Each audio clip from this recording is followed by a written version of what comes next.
6 आठवड्यांचा कालावधी लोटला तरीही अमेरिका, इस्रायल आणि इराण यांच्यामध्ये पेटलेल्या युद्धाची धग अद्यापही कायम आहे।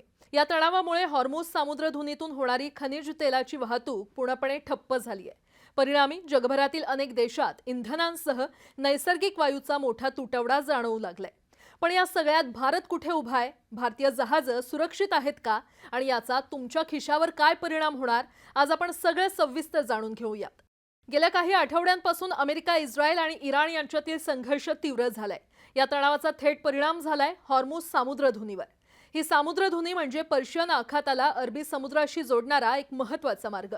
जगातील मोठा हिस्सा खनिज तेल आणि नैसर्गिक वायू याच मार्गाने वाहून नेला जातो। मात्र सध्याच्या परिस्थितीत या मार्गावरील वाहतूक मोठ्या प्रमाणात विस्कळीत झालेली आहे। त्यामुळे अनेक देशांमध्ये इंधन टंचाई, गॅस पुरवठ्यात अडथळे आणि किमतींमध्ये वाढ अशी परिस्थिती निर्माण झाली आहे। हॉर्मुझ सामुद्रधुनी ही फक्त एक समुद्री वाट नाही, तर ती जागतिक अर्थव्यवस्थेची लाईफलाईन आहे। पश्चिम आशियातील तेल उत्पादक देशांमधून जगभर तेल पोहोचवण्यासाठी हा मार्ग अत्यंत महत्त्वाचा आहे। युद्धाआधी दररोज लाखो बॅरल तेल या मार्गातून जगभर जात होतं। म्हणूनच या मार्गात अडथळा निर्माण झाला की त्याचा थेट परिणाम हा जगभर जाणवतो। या संपूर्ण परिस्थितीमध्ये भारतासाठी ही एक मोठी कसोटी होती, कारण भारताची ऊर्जा गरज मोठ्या प्रमाणात आयातीवर अवलंबून आहे। सुमारे 40% खनिज तेल आणि जवळपास 90% एलपीजी हे याच मार्गावरून भारतात येतं। म्हणूनच या मार्गात अडथळा म्हणजे भारताच्या ऊर्जा सुरक्षेसाठी मोठा धोका। तरीही भारतानं या परिस्थितीमध्ये इराणशी संपर्क ठेवत आणि रणनीती वापरत आपली जहाजं सुरक्षितपणे बाहेर काढण्यात काही प्रमाणात यश मिळवलंय। मार्च महिन्याच्या सुरुवातीला भारताची तब्बल 24 मालवाहू जहाजं हॉर्मुझ सामुद्रधुनीमध्ये अडकली होती। मात्र अनेक प्रयत्नांमुळे ही संख्या आता 16 पर्यंत कमी झाल्याचं सांगितलं जातंय। काही जहाजांनी यशस्वीरित्या हा धोकादायक मार्ग पार केलेला आहे।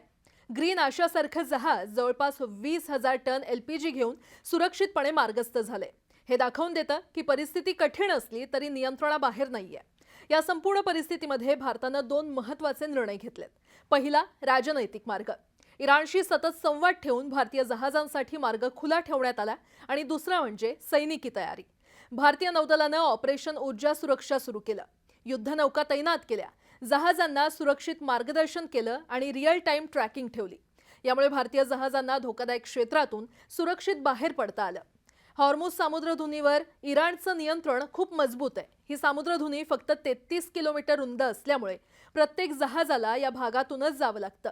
इराणनं याचा फायदा घेत काही जहाजांवर हल्ले, टोलसारखी वसुली आणि चेकपोस्ट सारखी व्यवस्था अशी नियंत्रण प्रणाली तयार केली आहे।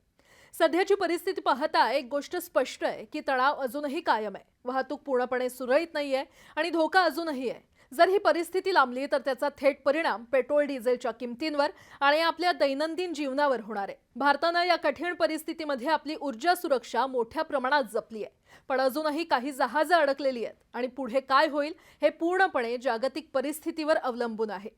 तुमच्या मते ही परिस्थिती भारतासाठी किती धोकादायक आहे? आम्हाला कमेंटमध्ये नक्की सांगा।